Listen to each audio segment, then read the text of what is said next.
You know, the title update as a concept might be the greatest thing that modern Monster Hunter has given us. There's something electric about it, all the way from that initial reveal. Yes! I love you! To the release and a hunt of a lifetime. Hello then, my fellow hunters! Today I want to talk, as you may have surmised, title updates, because I think they have taken on a more, let's say, interesting form in Wilds when it comes to their receptions. Of course, the performance is something inescapable when having a discussion like this at the moment, because for a lot of people, a title update now is, that's great and all, but I can't really enjoy it because I can't really play the game, so yeah. And that is completely fair. It is a issue, and it kind of sucks that I have to start with this kind of disclaimer that I totally get it. And while I think Wilds is moving in an incredible direction, there is a lot of positive changes from the guild reports to everything we've heard from Capcom and the changes we have already gotten. It still needs work. But putting that aside, title updates as a concept have been incredible since the first Devil Joe, because obviously in previous generations we weren't getting new literal monsters added to Monster Hunter games. We got the monsters that came with the game, there were some secret ones to unlock sometimes, and that was about it. We got new event quests, and with that came new gear, and that was kind of the height of it. Yes, the event quests were probably, I would say, a lot more extreme sometimes in terms of what they altered existing monsters like, but we have had those in 5th gen onwards too. Whereas now, here's a lot of event quests that unlock new equipment is just kind of the standard in the background through line to the major monthly updates that we get.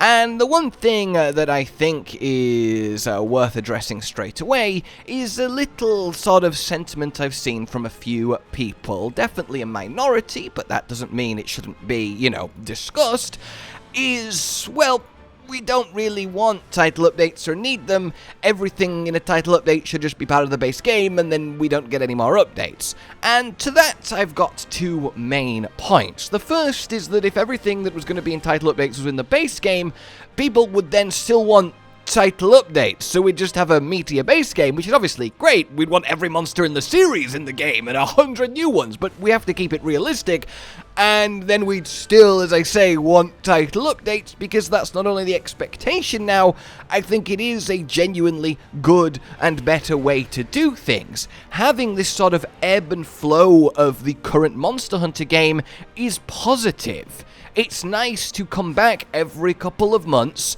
play it like crazy, devour this new content with these new monsters, and then be satisfied, and then repeat that multiple times a year until we get the Master Rank expansion, then do it all again. I love knowing that a Monster Hunter game is now like a year-long experience in terms of its existence. It's nice. It doesn't feel like it is done and finished for ages, so you get to always feel good about playing it, knowing that there is more to come, and nothing you do is essentially, air quotes, wasted, if that makes sense. The second point is that anything that comes in a title update, by definition of it being a post-release, post-base endgame update, has to be special. You're not just getting title updates that add a normal monster behaving normally, because that's kind of the antithesis of what you would expect and what we have gotten. The most normal monster behaving normally title updates I think we have ever had, ignoring Rise that got hit by, you know, the apocalyptic world events, is just, here's Devil Joe, and here's Rajang of the first update of World and Iceborne, respectfully. But even then, they were legendary monsters, much loved, much feared, and seeing them in World was enough, right? I think World made it so that no matter what monster came in a title update, if it was returning, it was going to be spectacular, because the jump in quality, both of hunt and aesthetic, from pre-5th gen to 5th gen was basically like a whole new monster. or at least a whole new take on that monster. Lunastra used to just be Red Teostra, but Lunastra in World is maybe just a little bit BS as she could have been, was distinctly an incredible, unique encounter. And it also, let's not forget, lets us do very fun things like have the collabs, like your Behemoth, like your Witcher with your Ancient Leshen, and that was amazing. Behemoth, despite being from Final Fantasy, remains one of the best pure hunting experiences of all time, at least as far as I'm concerned. And you're not gonna get just, oh, World launched with Behemoth from Final Fantasy in? That's a bit strange, because that would be a bit strange. I don't think you can ever expect title update monsters to be in the base game, because they are special events, because they're title updates. The devs can make big deals of them, make big adjustments to the game along with them. Kulf Taroth and Safi'jiiva coming with their entire new endgame layer weapon systems that gave so much to do for, you know, better or worse in terms of farming it. I really liked Safi. Kulv was less probably successful in that regard, despite her actual fight and the Caverns of El Dorado being spectacular. In fact, honestly, the Caverns of El Dorado remains one of my favorite mini locales they have ever done. It's just a lovely idea, this golden paradise with this golden Jagras goddess roaming it. In any case, those two just simply wouldn't be possible as part of the base game, because it wouldn't make sense to add that extra weapon system layer tied to them on top of just your base endgame.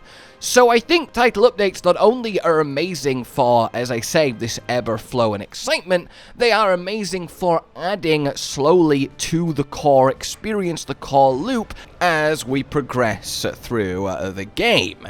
And past that, just the raw quality of title update monster is kind of ridiculous.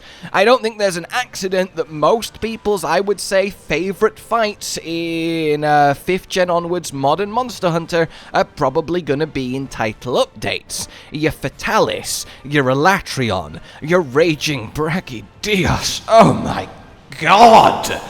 In any case, we then even can look to the most recent one of Title Update 2 for Wilds, where I don't think it's a hot take nor recency bias to say that Legircris, outside of being a returning legend worthy of a Title Update headliner, his fight is truly title update worthy. It is a spectacular spectacle under the waves, and I think they have done such a good job with him. It strikes just the right balance of having enough control that it doesn't play out the same every single time, though of course, you know, it's never going to be as good as literally using your weapons, but no one expected underwater. It was this bonus, and it's way more expansive than you ever could have predicted, even if they'd said there was going to be a little bit of a water homage.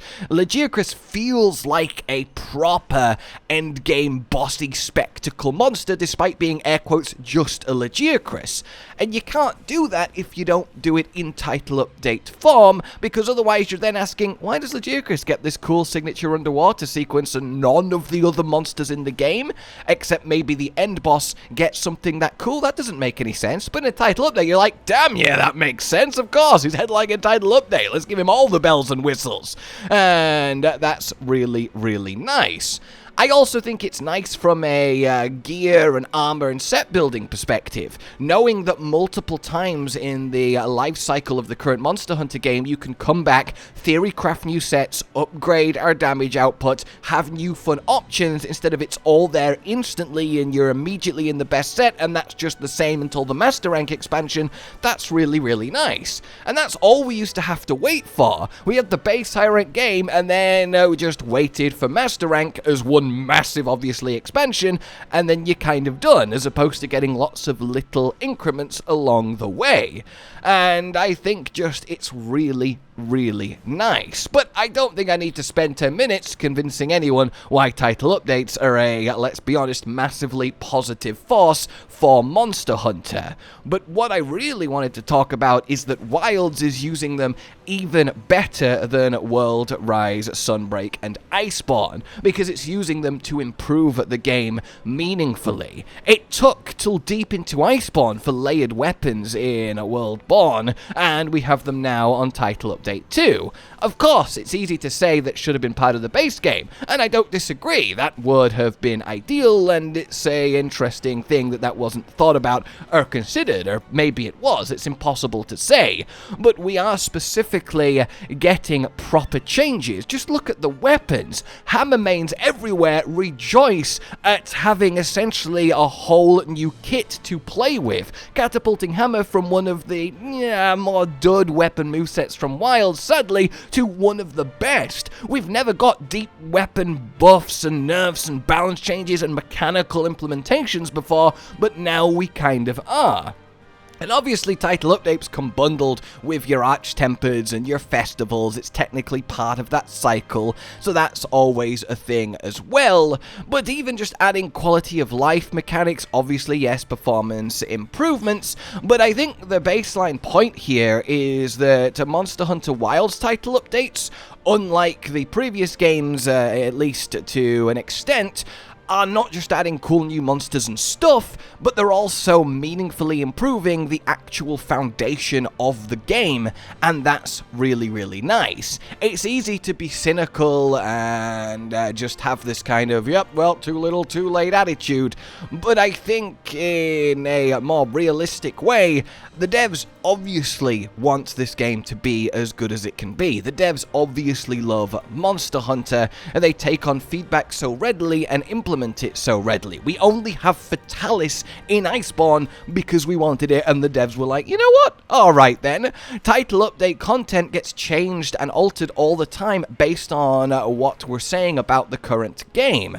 Plans will change. Hell, even monsters could change or be scrapped or altered, but the fact remains is that Wilds is really using these updates in an even bigger and better way than the previous ones, not just to give us incredible new experiences, but to also make the raw experience of playing Wilds better than it ever could have been without it. And I think that's really, really cool. And just kind of wanted to sit down and properly chat about title updates, and I think it really is accurate to say that a lot, if not maybe all, of our best, truly best Monster Hunter experiences post-World's release across the 5 games we've had since then have come from title update content. And it makes me really, really excited to see where Wilds is going to go with it, especially if they've said that 3 is going to be quite a big one. We're getting these new skill system and talisman system. That's in direct response to feedback. We're getting a whole endgame system because we asked for something to grind. That's kind of cool. And I think, honestly, if I looked at all my favorite title updates, I think the only base game one I would put on like my top 5 is Wild's title update 2. I think all the others would be Iceborne or Sunbreak. So whatever Wild's master rank is and then gets, that's probably going to be ridiculous. In fact, let me know if you'd like me to go over what I think the 5 best title updates we have ever gotten are, because I think it might surprise you just a little bit. But in any case, I just wanted to talk about the title updates and how much good they seemingly are starting to do for Monster Hunter Wilds, and I think going forward we are going to see some ridiculousness from 3, 4, and 5, maybe hopefully 6. Hey, you know, let's just optimistically say 7 too, as we continue through this Wilds journey. There has to be a reason that Title Update 3 didn't even get a teaser. It's probably going to be ridiculous. For now then, let me know what you guys think. Like if you've enjoyed this, subscribe and hit the bell for more, and consider supporting the future of the channel on Patreon down below. Until we meet again then, a goodbye. Josh, Cotton, and Hollow with the videos, dropping the humor like a hammer on your tippy toes, bringing entertainment on a daily arrangement to take our insanity and turn it into entertainment. Yes, I said entertainment twice, to reiterate that it is nice to look into your faces on a mostly daily basis when you let us in your homes to make the whole world our stage. Goodbye.